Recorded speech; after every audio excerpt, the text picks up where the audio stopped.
দুপুরবেলা রান্নাবাড়ি করে খেয়ে সন্ধ্যেতে গেলাম জন্মদিনের অনুষ্ঠানে। তো কার জন্মদিন, কোথায় গেলাম, সবই আজকের ভিডিওতে শেয়ার করব। হ্যালো এভরিওয়ান, ওয়েলকাম নতুন ব্লগে। সবাইকে জানাচ্ছি নমস্কার ও আদাব। তো সকালে নাস্তা খাওয়া শেষ, ঘর পরিষ্কার সব কাজ শেষ, এখন 1টা বাজে, এখন রান্না করতে যাব। তো ছেলে ঘুমিয়ে পড়েছে, খাইয়ে দিয়েছিলাম আর আমি এইদিকে সব কিছু রেডি করে রেখেছিলাম, মানে ওকে ঘুমিয়ে দিয়ে রান্না করব। তো ওকে ঘুমিয়ে দিয়ে এই যে রান্না করতে এসেছি। আজকে তেমন কিছু রান্না করব না, একদম সিম্পল খাবার, মুরগির পাতলা ঝোল আর আলু ভাজি করব। আর ডাল ফ্রিজে ছিল, সেটা গরম করে নিলেই হবে। তো মুরগি মাংস রান্না করার জন্য আমি গরম মশলা এখানে একটু থেতো করে নিচ্ছি। আর এতে আর কি একটা গরম মশলার যে ফ্লেভার আছে, স্মেল অনেক ভালো লাগে। আর এখানে রসুনও একটু থেতো করে নিলাম, মানে একদম ফিনিশ করে বাটি নেয়। আর এখানে হচ্ছে গোটা রসুনও দিয়ে দিয়েছি, এখন একটু গোটা কয়টা রসুনও দিচ্ছি আর কি ভালো লাগে। আর এটা পাকিস্তানি মুরগি ছিল, আর পাকিস্তানি মুরগির ঝোল আর দেশি মুরগির ঝোল কিছুটা খেতে একই রকম লাগে।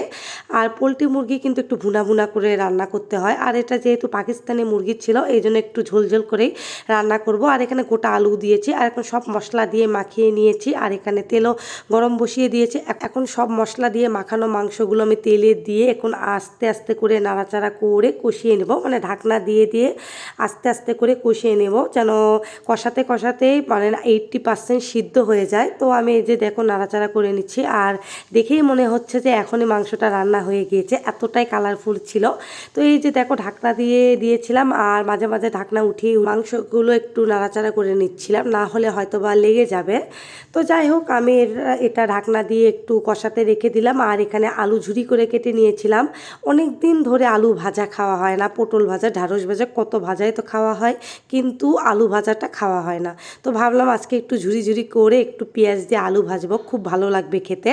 আর মুরগি মাংসের সাথেও ভালো লাগবে পাতলা ঝোলের সাথে। আর এই মাংসগুলো কিন্তু কষানো হয়ে গিয়েছে, দেখো তেল উপরে উঠে এসেছে, মানে তার মানে পারফেক্টভাবে কষানো হয়েছে। এখন ঝোল দিয়ে দিব। আর এখানে আলুগুলো একটু ভেজে নিলাম। তো এখানে আমি জল পরিমাণ মতো দিয়ে দিলাম, যেহেতু একটু ঝোল ঝোল রান্না করব, এই জন্য বেশি পরিমাণে ঝোল দিয়ে ঢাকনা দিয়ে দিলাম। আর এখানে আমি আলু ভাজির শেষে একটু পেঁয়াজ ইউজ করি, কারণ পেঁয়াজটা যদি আগে দেওয়া হয় পেঁয়াজগুলো পুড়ে যায়। আর মাংসগুলো টকবক টকবক করে ফুটছিল, আর এদিকে কিন্তু আলু ভাজি হয়ে গিয়েছে, সাথে সাথে মাংসের ঝোলও হয়ে গিয়েছে।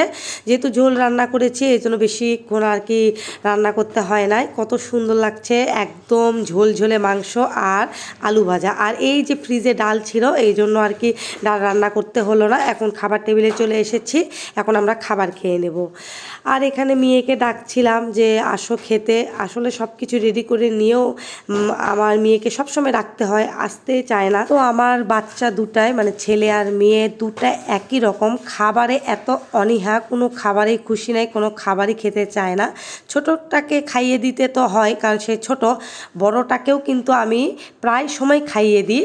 আর যদি ওকে খেতে দিই তাহলে দেখবে যে আমরা খাবার খেয়ে থালা বাসন ধুয়ে একদম ঘুমাবো, তাও শেষ করতে পারবে না, শেষে এসে আমাকেই খাইয়ে দিতে হয়, খুবই বিরক্তিকর।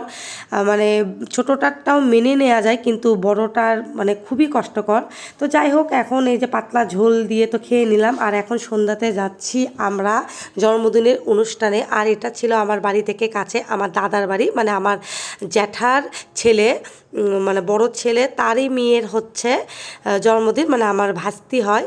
তো হঠাৎ করেই বৌদি বিকালবেলা বলছে ফোন দিয়ে যে আজকে জন্মদিন করতেছি, তো আসো। তো যে ভাবা সেই কাজ, তো আমরা 7:30টার মধ্যে বেরিয়ে পড়েছি। তো এই যে দেখো, এই যে সেই আমার ভাস্তি, এই যে আমার মেয়ের পাশে বসে আছে, আর তার বান্ধবী আর আমার মেয়ে আর বাচ্চারা কিন্তু জন্মদিনের অনুষ্ঠান ভীষণ পছন্দ করে।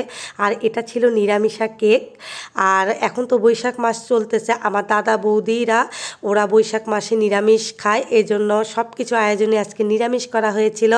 আর এজন্য এই কেকটাও কিন্তু নিরামিষা ছিল। নিরামিষা কেক বলতে এখানে শুধু ডিমটাই ইউজ করা হয় না, তাছাড়া সব প্রকার জিনিসই দেওয়া হয়েছে। আর এই যে দেখো, আমার ছেলে এখানে এসে বোরিং ফিল করছে, মানে ওর সমবয়সী কেউ নেই তাই না, তো ও ঘুরে ঘুরে বেড়াচ্ছিল। আর এখানে সবাই এসেছিল তার আশেপাশের, মানে বাসার আশেপাশে যারা ছিল আর কি আত্মীয় স্বজন, তারাও এসেছিল। আর বৌদির এটা, মানে আমার দাদার এটা নতুন বাড়ি, নতুন বাড়িতে প্রথমবারের মতো হচ্ছে এখানে আমার ভাস্তির জন্মদিন করা হচ্ছে। তো আমি সহ তাদেরকে নিয়ে একটু ভিডিও করে নিলাম, একটু কয়েকটা ছবি উঠিয়ে নিলাম। তো দেখো কেমন লাগছে, সব বাচ্চারা কত খুশি তাই না। আর জন্মদিনের আনন্দগুলোই বাচ্চাদের আনন্দ, ওরা খুবই এনজয় করে। এজন্য প্রতিটা বাচ্চারই জন্মদিন করা হোক, ছোট হোক হয় বড়, আসলে জন্মদিন পালন করা উচিত, তারা খুবই খুশি হয়। তো এখানে তারা বান্ধবীরা মিলে দেখছো কত এনজয় করে তারা কেক কাটছে, এখন একে অপরকে কেক খাইয়ে দিচ্ছে, খুবই মজা করছিল তারা। তো এই ছোট ছোট আনন্দের মুহূর্তগুলো তোমাদের মাঝে আমি একটু শেয়ার করলাম। সব কিছুর মাঝেও তোমাদের মাঝে আমি প্রতিটা জিনিসই শেয়ার করার চেষ্টা করেছি। তো এই যে দেখো, এই যে আমার এটা জ্যাঠা, আর এই যে আমার হচ্ছে দাদার বউ, মানে আমার বৌদি হয়। আর এই যে দেখো, এই যে আমার জ্যাঠা এখন আমার ভাস্তিকে খাইয়ে দিচ্ছে। তো এই যে ধান দুব্বা দিয়ে আশীর্বাদ করছে। আমাদের হিন্দু ধর্মের রীতিটাই এমন যে জন্মদিনে কেক খাওয়ানোর পরে, পায়েস খাওয়ানোর পরে তাকে আশীর্বাদ করা হয়। কত কিউট করে সেজেছে তার মা, পরে এসে আবার তাকে সাজিয়ে দিয়েছে। এরপর মেয়ে এসে তাকে একটা গিফট দিল, আর অন্যান্য যারা এসেছে তারাও তাকে আশীর্বাদ করছে, গিফট দিচ্ছে আর কি। তো এখানে দেখো, আমি এখন এসে ওকে একটু কেক খাইয়ে দিলাম, আর মেয়েকে বলছিলাম একটু ভিডিও করো, আর সাথে সাথে ছবিও ওঠাও, আর সাথে সাথে এই জন্য মেয়ে ভিডিওতে নেই।